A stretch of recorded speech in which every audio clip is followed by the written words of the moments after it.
Hi, everyone, and welcome to the future of space. Today, we have Robert Jacobson. He is a space entrepreneur, partner with space advisors, and author of Space is Open for Business. Robert, welcome to the future of space. Hey, Daniel. Great to be on the future of space. Great to have you. All right, so let's kick this like all the other interviews, and I'm going to ask you three words to describe space.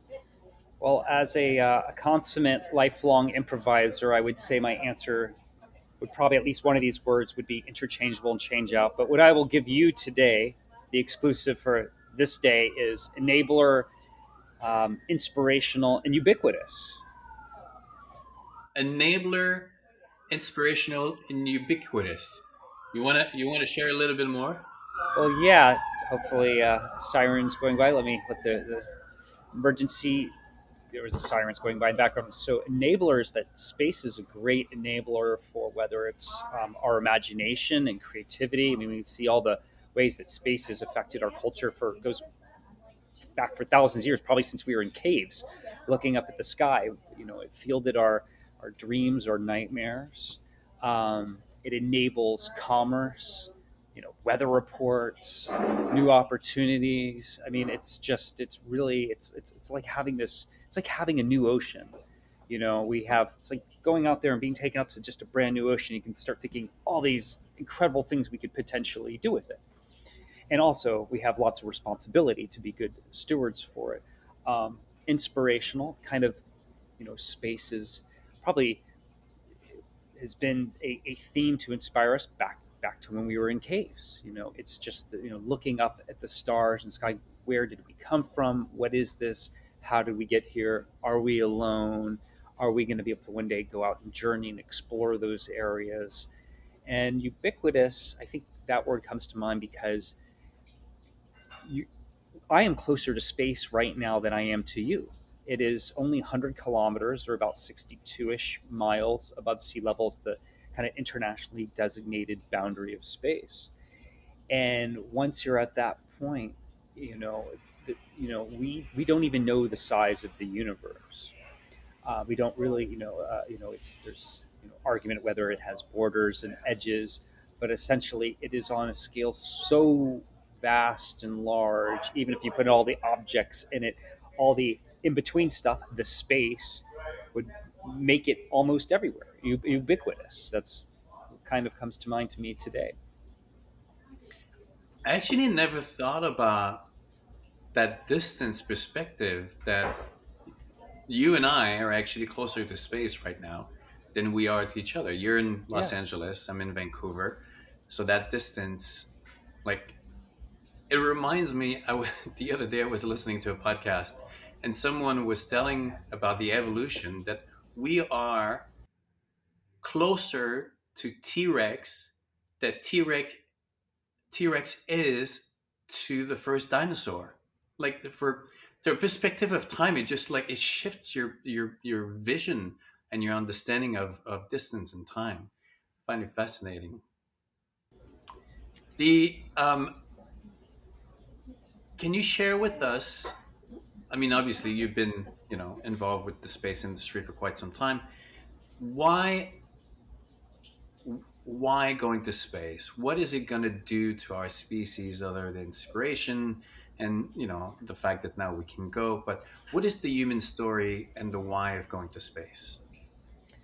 Well, it's been going on for humans have been going to space for over 50 years, and I think, and we've had robots in partnership. So we have, there's sort of kind of this robotic aspect to space and the human part to space, and there's sometimes a bifurcation. People say it's one or the other, and we actually need both. And by having, because space is really dangerous, humans are fragile and very squishy, so we'll need robots. But going back to the why, space has provided humans here on Earth in so many technology spin-offs that have saved lives and benefited us. And there's just like there's so many, I can't keep track of them, but I encourage people to do is just look. There's a publication that NASA's been publishing for a while. It used to be in print. I think now it's mostly digital, called Spinoff, NASA Spinoff, and they highlight and feature technologies that has been created at NASA and spun out. Now, not every NASA has plenty of things that they have not yet spun out, and people can go to these catalogs and learn about like what all the benefits are, and if they even see a technology that excites them and they said, "Wow, I want to like incorporate this to the business," it's not terribly difficult to get a license and do that and create some sort of venture from that. And so, whether it's medical, environmental, material sciences, there's just so many places that space has provided us advantages. And many times there were things that were kind of through serendipity, where they were doing work and they're doing work on Mars, and they create a sensor that has they're like, wow, we could use this on Earth for this other activity, dual or multiple use. And I think that's the great thing about space, is because it's just this still sort of mysterious frontier that we're learning about, we're still exploring, that we're going to generate all sorts of new solutions and new topics and new research areas based kind of on this mystery and serendipity that we're that encompasses space. Do you think that from the perspective of the planet Earth, or from the origin of life, life was always intended to actually become multi-planetary?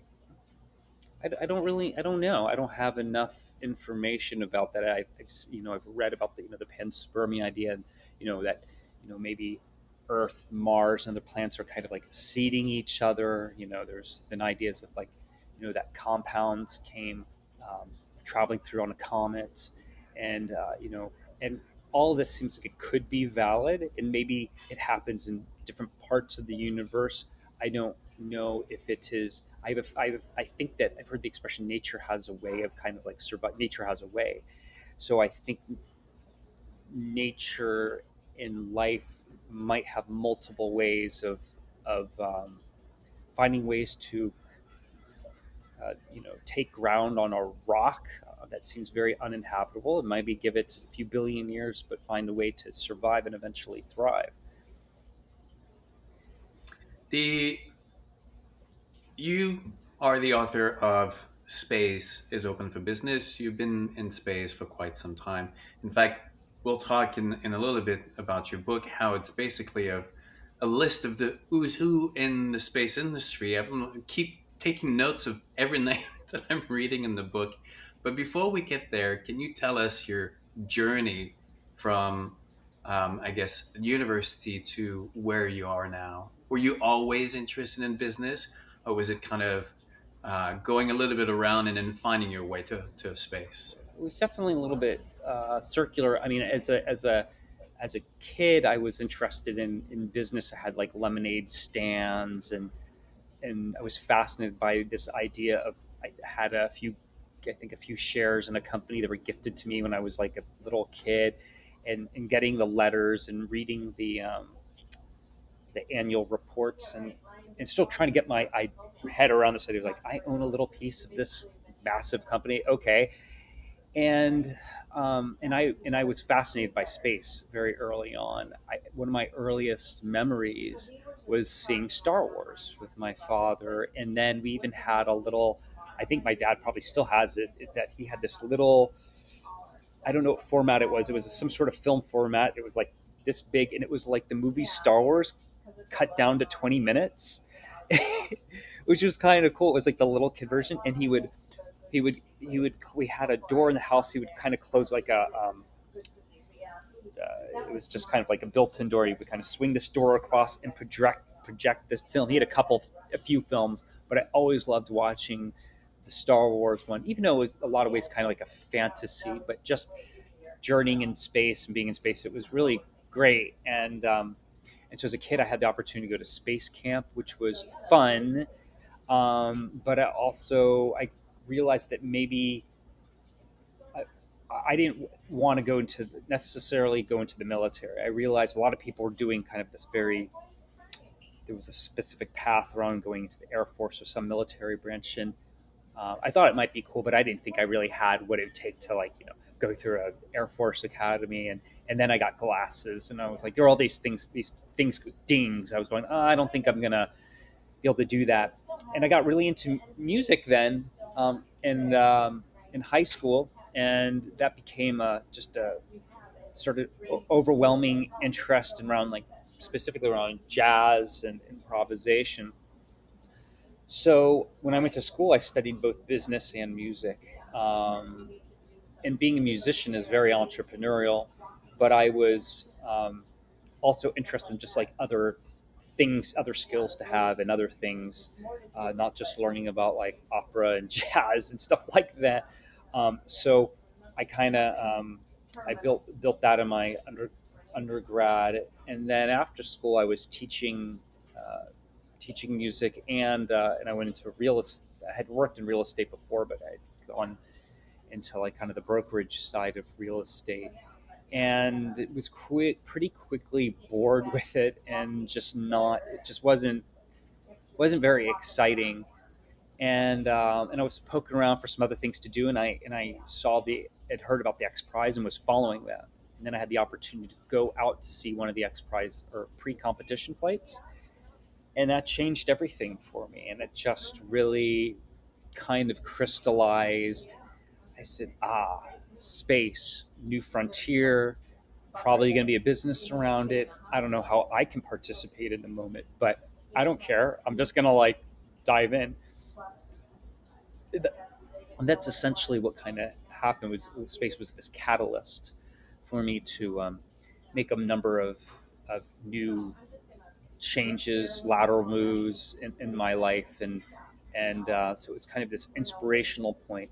And then later on, I went back to the International Space University, and so I kind of did some things maybe in a little bit more piecemeal way. It was probably kind of out of sequence to what maybe a college advisor or high school advisor, or someone in their aerospace sector might advise. But I've I've kind of been one to kind of just uh, follow my own song, so to speak.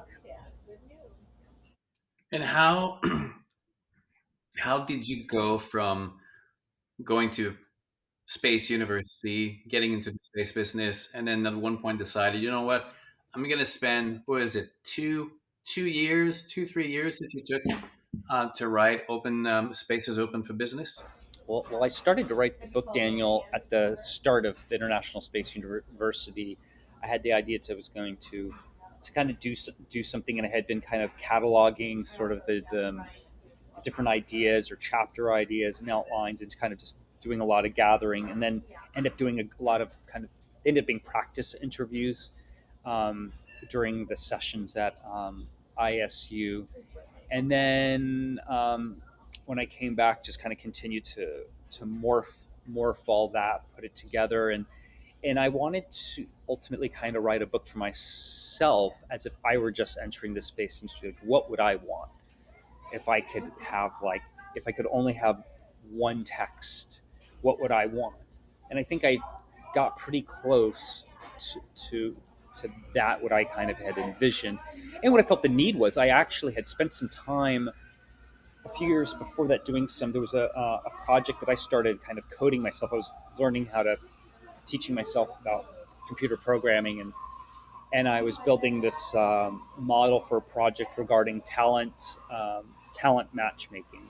It was the software I was building, and or helping build, and so I started doing a lot of interviews with people around the space sector. Where were the needs? What are their challenges? And so it. I've always thought that it's good to have a little understanding on, like, what is the problem you're trying to solve? Is there a need? Will somebody pay for it? If they won't pay for it, how are you going to be able to, like, sustain it? Um, in a and so you just try to take your different experiences and hopefully inform each other. But once the book was kind of done, it was a whole different process that I had no. That was completely new to me. Is, like, kind of the releasing and launch of it, which happened during the kind of the first sort of part of the pandemic. So that was a coronavirus pandemic. So that became an interesting challenge to learn. Like, how do you break through some of the noise and have a successful release? Can you share with us one unexpected discovery that you had while writing the book? Gosh, unexpected discovery. I think the I think the unexpected discovery is probably like, it's a little like investments. The I ended up basically standing up something that was like my own publishing company. That now I have some of the infrastructure. I could do other books or multiple books now that you've kind of done one, whether it was in parallel, not necessarily me like authoring multiple books in parallel, but um, as like kind of a project. Because sometimes, like when you're investing or look, you might be doing diligence on a business to see whether or not you're going to invest. Say you're going to invest $50,000, Canadian or US, doesn't really matter. But you might do the same level of diligence on a $500,000 investment or $5 million investment. And like with the book, I ended up as self-publishing, but I was putting all these pieces together for one book. But I realized, gosh, I could do some other things as well. Do I want to? Or do I have the capacity? That's a different question. But that was kind of a surprise. I had one friend of mine who I talked to a bunch, and he's in the book. His name's Kartik Kumar. I'll embarrass him for a moment. Most people, I always ask this question. I was talking to people about the book, or whether they're formally being interviewed or not, whether science fiction was an inspirational point or not. Most people said, "Yeah, like this was my favorite science fiction," or that, you know, and my friend Kartik was like, no, science fiction was not really at all, wasn't too into it as a kid, did not inspire me to go into space. And so I always felt like, occasionally would meet an outlier who just enjoyed the pure engineering aspect of it, or the opportunity. And wasn't because of like whatever their favorite science fiction was. Who was the I mean, you've interviewed dozens of people for how many people did you interview for the book, by the way? Oh gosh, I haven't even. I'd have to look back. I don't even know the exact number, but it's in the many dozens. Many dozens. Yeah. Did you find that there was a connecting personality trait between all these people? Either it was curiosity or a vision. What was the kind of the unifying factor of all these people? I think that space is just this open, this frontier that is kind of like, there's, we know a little, there's a lot we don't know, and a lot of people suspect there could be like, they have their own interests with it, or whatever the solution set that they want to get involved with. And I think it was just like, hey, there's like this behind this door, this whole world that we don't know about, and we can each take our own path together, collectively, individually. And I think that's kind of something that people, there are people who've kind of held on. Some people who had these kind of, um, they've been inspired in thinking about space. Sometimes from like their earliest memories. And then some people discovered it. I found a few people who kind of discovered things where they had a teacher in high school, or they read a book and they said, "Oh, okay, this is something I could maybe do one day. Oh, I could have a job at this." Okay. The Now the title says "Space Open for Business," but really, when I was reading the book, it's about the history of the business of going to space. There's, I think, for anyone who's interested of learning how the business of space evolved and started, I mean, it's almost like a book of history. Yeah, I mean, I think it's helpful to study some of what we're, where we came from and what we've done, whether it's the history of telecommunications, the Soviet versus the U.S. part of it, and all still, you know it doesn't have to, like, you don't have one doesn't have to become an expert in this, but it's worth sort of knowing about like the roots and where we're going and some of the mistakes, so that we hopefully don't attempt them again. And I have this real, I mean, this is almost a fear that we're really going backwards right now as a species. We have a this war going on in Europe, and there's a lot of other places in the world that could erupt pretty quickly, but particularly around the Ukraine. And there's threats to the space infrastructure, and there's people being, killed and maimed, and like here we are in 2022. It's like, aren't we supposed to have like diplomacy when we don't get along? And like, it felt like, in the old days of the 20th century, it was a lot about hard power and strong power, authoritarian, like, and big leaders. And I thought the 21st century was going to be more about the minutia of soft power and influence.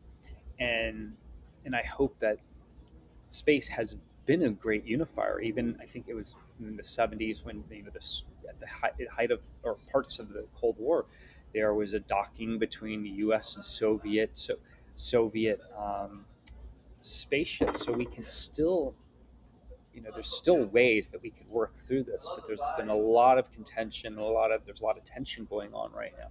And then, even if we ignore that, even if everything were peaches between, Russia and the rest of the world, we have the current climate crisis, which is all the experts are saying it's now at the moment not about solving it. It's now about mitigation, and going, how do we deal with this part of the paradigm, where instead of just talking about a few 100,000 people or a few million people dying from COVID, but potentially billions being threatened, and large extinction events for species that we need to thrive. This is where it's a hope which isn't worth much.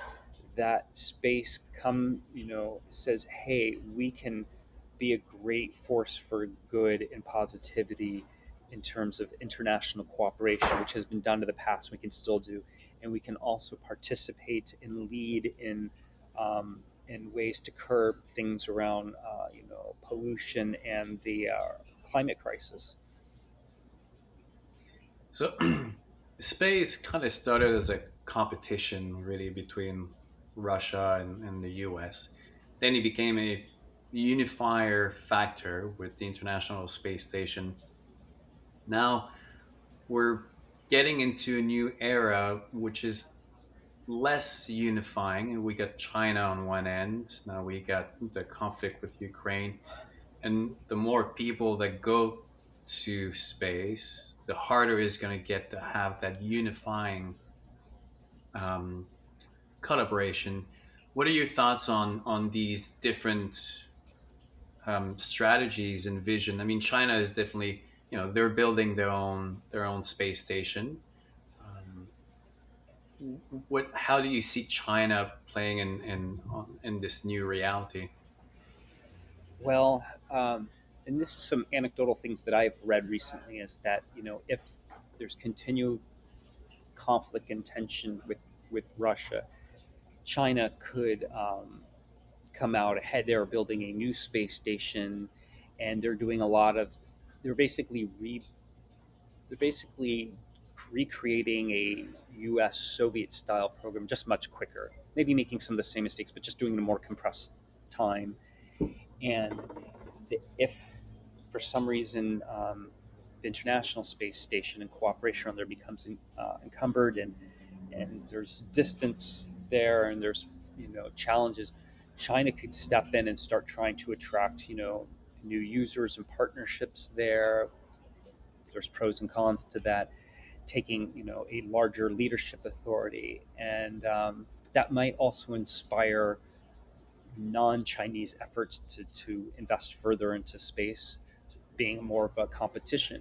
I would love for our policy people and our elected leaders, or even unelected leaders, to look at how cooperation can actually yield an even better um, result and dividends rather than just purely competition. I mean, there's hybrid co-opetition and things like this, um, but I think right now it's probably pretty tricky. But I think if we had some bold leadership that said, "Hey, let's see where's the common ground," because right now the United States does not cooperate really officially with China on space because for a variety of reasons. You think that that's going to be one of the big consequences of the conflict with Russia?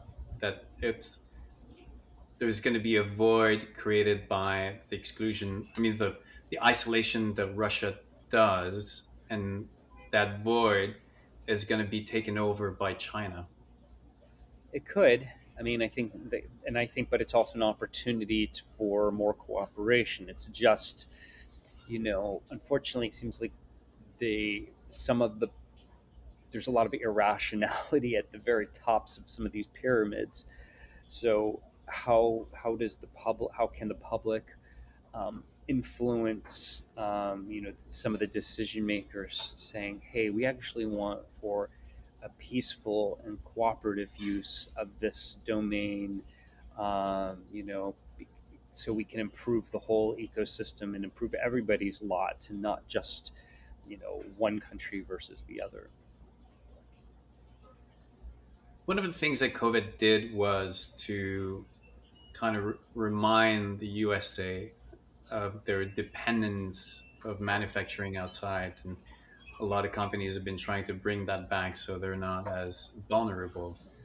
As soon as the conflict with Russia and Ukraine erupted, NASA turned around and started to order more missions with SpaceX. I guess one of the unintended consequences is going to be for US to be less reliable on outside partners and kind of make sure that we have our own priorities here in America. What do you think? Um, yeah, I mean, I think one of the dangers is that you can have, then countries and regions just trying to become little islands and insulated from each other. We had this whole opening where we were becoming very interconnected and interdependent, and there were, pros and cons of this kind of global relationship. And now, because of kind of conflicts, there's this, oh, maybe we shouldn't outsource everything. There's probably a happy medium in there. But for an example, my consulting partner Keegan, he brought up that the Ukraine is actually the largest exporter of neon gas. It's 70% of the global supply. And so, why is neon a big deal? It's used in laser etching for the semiconductor industry. So, if Ukraine gets cut off, it might affect every level of computing, the computing sector. So that's something for us to really pay attention to, is around neon. Wow, interesting. I didn't know that Ukraine was such a an important piece of the puzzle. Um, so you wrote about the space industry. Can you give us what are your thoughts on the timeline of first? I guess we're gonna establish really an orbital presence, and then the moon. I think the next, I guess maybe your next book will be Moon Open for Business, and then Mars. Do you have what are your thoughts on a certain timeline for having a permanent presence? First of all, having a stable presence orbital, and then the moon, and then Mars. Well, we've had kind of a long-term presence in the International Space Station for a little over, I think, 21 years or so. About that, um, I hope if I were in charge, I'd probably put the ISS, maybe or parts of it in some sort of maybe graveyard orbit, because I think just burning it up at the end of its life would be almost akin to blowing up a pyramid. Um, we have over $100 billion that was invested to it, and it's just this amazing technical marvel. So why not honor it in some way rather than just burning it up? And I suspect that we will have, other orbital platforms, human crewed and uncrewed. Um, you know, the timeline. I think by 2030 seems like we'll at least have, call it at least one that's not run, or managed by a government entity. Um, the moon, where I think we're gonna we, it seems like a lot of the lunar companies have been delayed. So I think probably we're going to start seeing the return to the moon for the with on robotic missions 2023, maybe end of 2022, maybe end of this year into 2023. This return to all these scouting missions, surveying missions, and it would be great to see this decade that we get some sort of outposts there and start creating a presence there. Um, I think longer term, I would like for us to develop in space stations, like in between the moon and Earth, where you could have thousands of people living there, really truly starting to build these villages, if not larger cities in space. And you could have variable or artificial gravity. You can use the power of the sun. I think there's a lot of opportunities there rather than just getting um, initially sucked into another gravity well, like on Mars. I think eventually Mars will get explored by humans, but and somebody's going to want to do something more long term there. But I'm not sure about the timeline for Mars. I mean, there's like NASA time frame, Elon Musk time frame, but who really knows? That's all. These are estimates, and I would not take anyone or organization's word. You know, um, but uh, that's my commentary there. I've written, some others have written how 2021 was the tipping point for the space, our relationship with space, and also for the space industry. Following right now what's like South by Southwest, space is really a strong presence. Worldview is over there with their own booth. There's been space. I mean, Rachel, Space Humanity, Dylan. There are like a handful of panel discussions with space. Do you think that 2021 was the equivalent of the 1998 and the computer, where when Steve Jobs came out with the iMac, it really kind of made the computer industry no more of a special little world, but more of a commercial public domain? Do you think that this is where we are now with space? I don't think it was one particular year. I think it's actually was a number of events that have been unfolding over the years because they all were dependent on other events from previous years. So it was a gradual trend that's been going on for 20 years, really. Maybe some would say longer, but Blue Origin and SpaceX were started around 2000, 2001.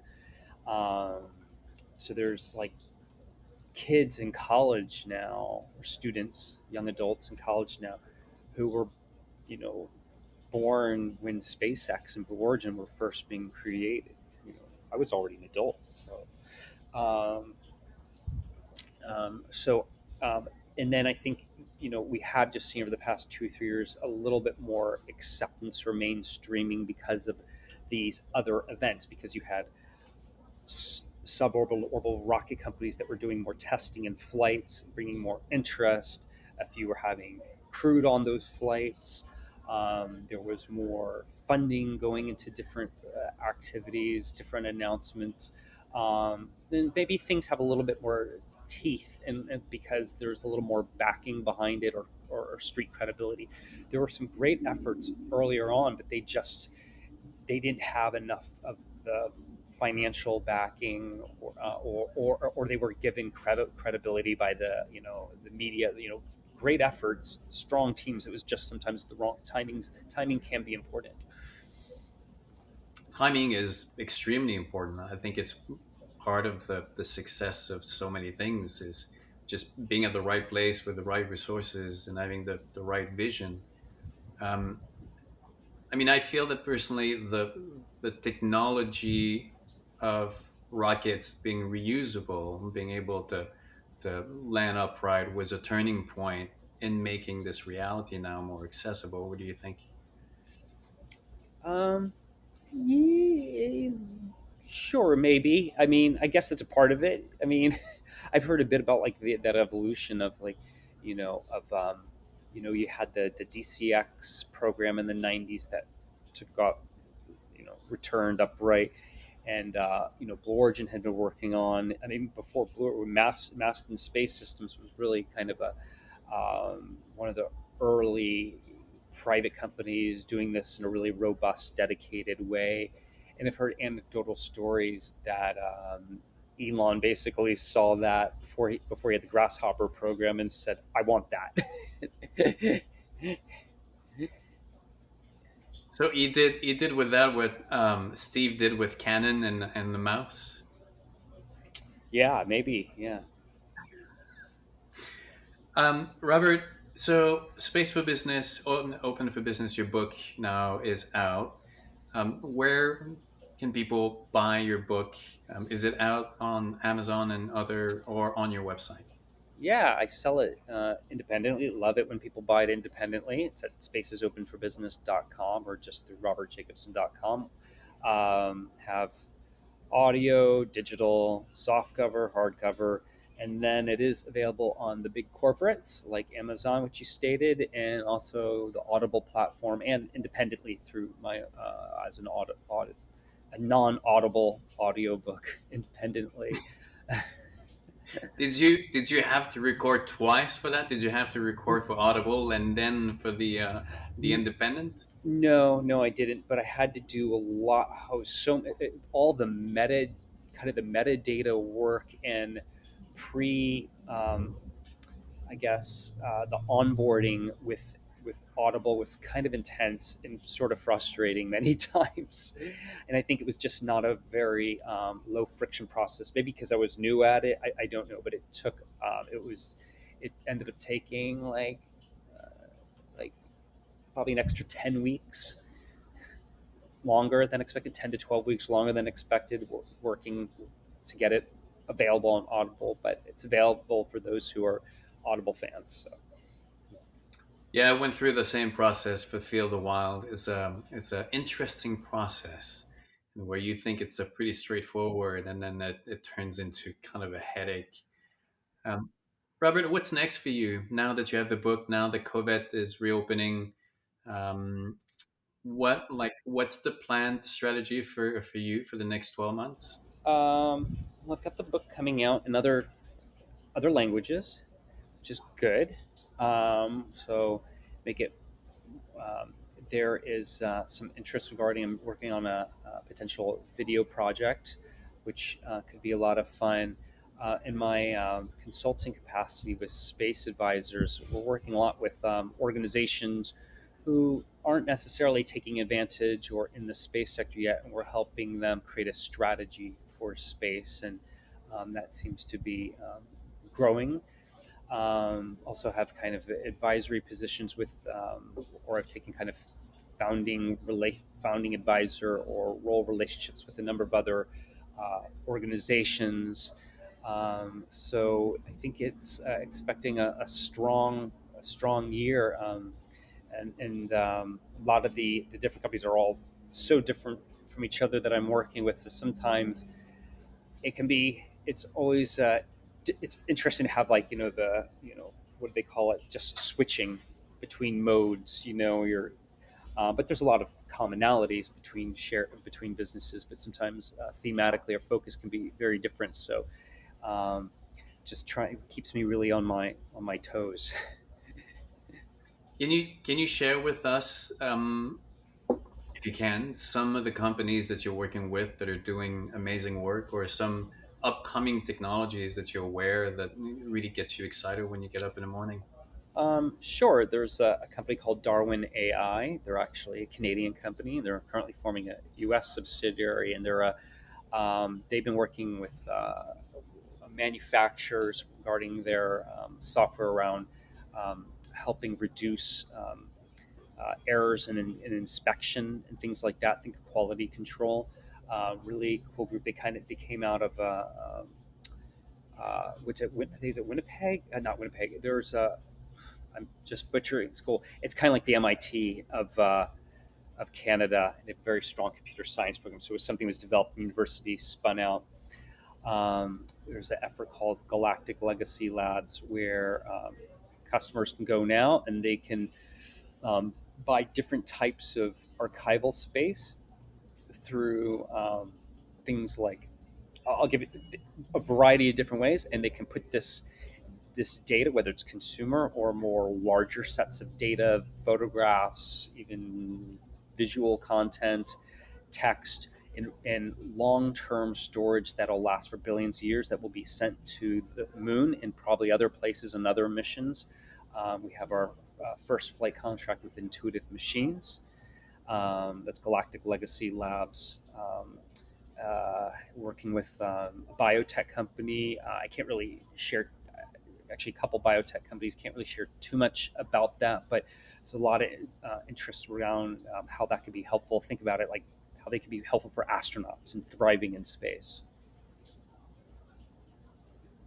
The just on a funny question, if you had the opportunity and move your wife and your cats to the moon, would you go and uh, and go and live over there for, I don't know, a couple of years? I think so. A couple of years sounds pretty awesome from the moon. That would be fun. Yeah, because then you could become really good at like all sorts of like lunar. I think I would get really into all sorts of lunar athletic activities. Lunar gymnastics would be super fun. You know, although I think when you're hanging out with the cats, I would have to always make sure they're. Wait, would you either their nails keep them very sharp or keep them very trim? Because I could see flying cats coming at you. Yeah, I'm pretty sure you're gonna have to declaw them before you send them to the moon. Yeah. Well, I don't. At the moment, I think they prefer, I think they enjoy the Earth. So I don't. We'll see about that.